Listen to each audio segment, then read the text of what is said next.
उग्रवादी राष्ट्रीय आंदोलन 1905 से 1919 तक। उग्र विचारधारा के उदय के लिए भारतीय दंड संहिता में दमनकारी कानून 124 ए और 156 ए जोड़ना, बंगाल विभाजन 1905, 1896 में इथियोपिया द्वारा इटली की पराजय, 1905 में जापान द्वारा रूस की पराजय आदि कारण जिम्मेदार थे। हिंदुओं तथा मुसलमानों को पृथक करने के उद्देश्य से 19 जुलाई 1905 को बंगाल के विभाजन की घोषणा की गई तथा यह तर्क यह दिया गया कि इतने बड़े क्षेत्र पर व्यवस्थित शासन संभव नहीं है। पृथक किए गए प्रांत को पूर्वी बंगाल एवं असम नाम दिया गया। 16 अक्टूबर बंगाल विभाजन लागू को पूरे बंगाल में शोक दिवस मनाया गया तथा 1906 में रविन्द्रनाथ टैगोर ने अमर सोनार बांग्ला लिखा, जो 1972 में बांग्लादेश का राष्ट्रगान बना। देशव्यापी विरोध के परिणाम स्वरूप 1911 में बंगाल विभाजन रद्द तथा भाषा के आधार पर बिहार एवं उड़ीसा को बंगाल से पृथक कर दिया गया और असम को एक नया प्रांत बनाया गया। राजधानी को कलकत्ता से दिल्ली स्थानांतरित किया गया। बंगाल विभाजन के विरोध में स्वदेशी एवं बहिष्कार आंदोलन को जनसाधारण तक पहुंचाने में स्वदेशी बांधव समिति ने सबसे महत्वपूर्ण भूमिका निभाई, जिसकी स्थापना अश्विनी कुमार दत्त ने की थी। टैगोर के शांति निकेतन की तर्ज पर बंगाल नेशनल कॉलेज की 14 अगस्त 1906 को स्थापना की गई। अरविंद घोष को इसका प्राचार्य बनाया गया।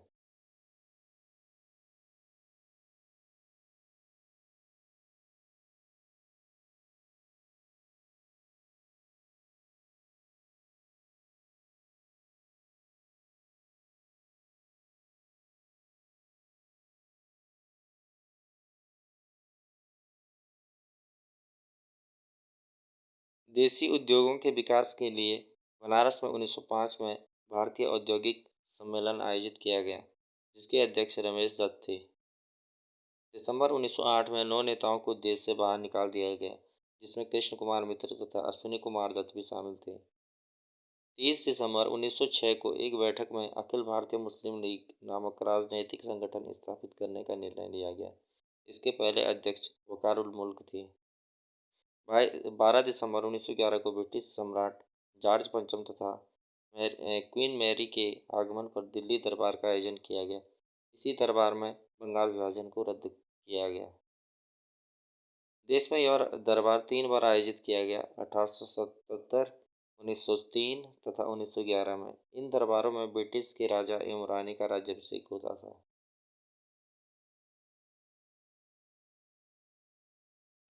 राजधानी स्थानांतरण के अवसर पर हार्डिंग अपने परिवार के साथ दिल्ली में प्रवेश कर रहे थे। उसी समय रासबिहारी घोष ने उन पर बम फेंका। 1906 में कलकत्ता के कांग्रेस अधिवेशन में अध्यक्ष पद को लेकर दोनों दल विभाजन के कगार पर आ गए, किंतु दादाभाई नौरोजी ने अध्यक्ष बन जाने से यह संभावना टल गई। 1907 में ताप्ती नदी के किनारे कांग्रेस का सूरत अधिवेशन हुआ, जिसके अध्यक्ष रासबिहारी घोष थे तथा स्वागत समिति के सभापति त्रिभुवन दास मालवीय थे। इस अधिवेशन में कांग्रेस का विभाजन हो गया।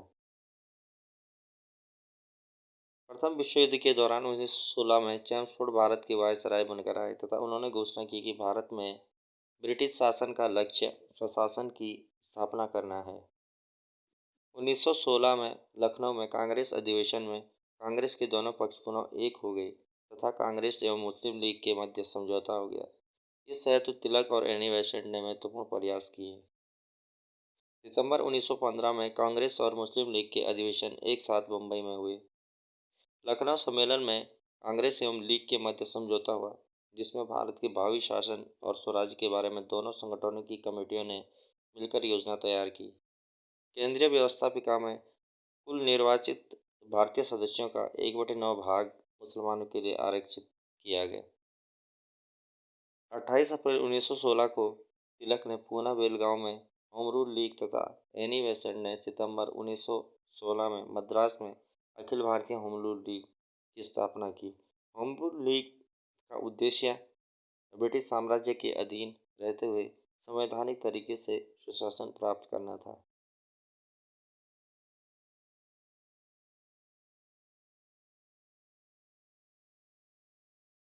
तिलक द्वारा स्थापित होम रूल लीग का प्रभाव कर्नाटक, महाराष्ट्र, बम्बई छोड़कर मध्य प्रांत तथा बरार तक था। इस लीग के प्रथम अध्यक्ष जोसेफ बैप्टिस्टा थे।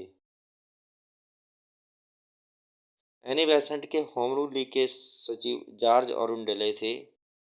मोतीलाल नेहरू, तेग बहादुर शास्त्री, वीबी वाडिया जैसे नेता इस लीग से जुड़े थे।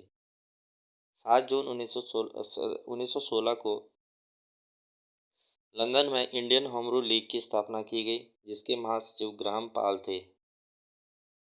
अक्टूबर 1915 में लाला लाजपत राय की अध्यक्षता में अमेरिका में होम रूल लीग की स्थापना की गई। रॉलेट एक्ट 1919 कानून द्वारा किसी को भी बिना मुकदमा चलाए 2 वर्षों तक बंदी रखने का प्रावधान किया गया था। केंद्रीय विधानमंडल के सदस्यों के विरोध के बावजूद इसे पारित कर दिया गया। इस कानून को अमृत बाजार पत्रिका ने भारी भूल, न्यू इंडिया ने पैशाचिक, पंजाब ने निर्लज्ज प्रयास तथा बॉम्बे क्रॉनिकल ने दमन का चरम रूप कहा। जलियांवाला बाग हत्याकांड पंजाब के अमृतसर में 13 अप्रैल 1919 को हुआ। जलियांवाला बाग में लोग अपने लोकप्रिय नेता डॉक्टर सत्यपाल एवं डॉक्टर सैफुद्दीन किचलू की गिरफ्तारी के विरोध में इकट्ठा हुए थे। जलियांवाला बाग हत्याकांड में ब्रिटिश सेना का नेतृत्व जनरल रेजिनाल्ड डायर ने किया। जलियांवाला बाग हत्याकांड के विरोध में गुरुदेव रविन्द्रनाथ टैगोर ने ब्रिटिश सरकार द्वारा प्रदान की गई नाइटहुड की उपाधि को वापस कर दिया।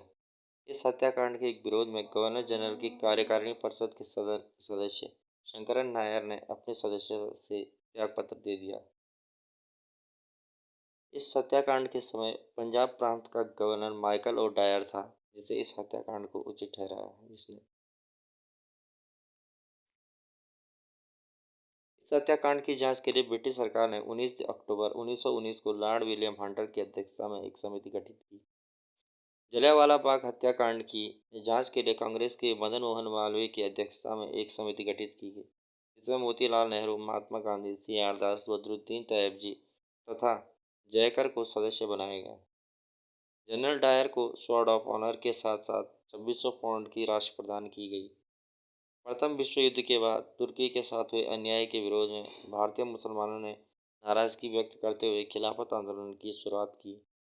सितंबर 1919 में एक खिलाफत कमेटी गठित की गई तथा 23 नवंबर को इसका पहला सम्मेलन फजलुल हक की अध्यक्षता में दिल्ली में आयोजित किया गया। 17 अक्टूबर 1919 को खिलाफत दिवस मनाने की घोषणा की गई। जनवरी 1920 में खिलाफत कमेटी की बैठक दिल्ली में आयोजित की गई, जिसमें गांधी जी ने असहयोग कार्यक्रम प्रस्तुत किया। 3 कठिया पद्धति के तहत किसानों को अपनी भूमि के 3/20वें भाग पर नील की खेती करनी पड़ती थी। राजकुमार शुक्ल ने गांधी जी को चंपारण आने के लिए आमंत्रित किया।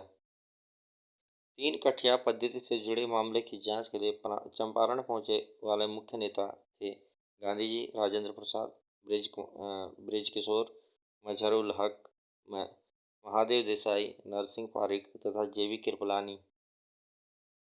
चंपारण आंदोलन के दौरान गांधी जी के कुशल नेतृत्व के कारण रविन्द्रनाथ टैगोर ने उन्हें महात्मा की उपाधि प्रदान की।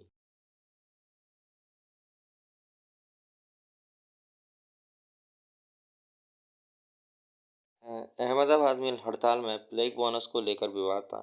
मिल मालिक मजदूरों को 20% बोनस देना चाहते थे, किंतु उनकी मांग 35% बोनस की थी।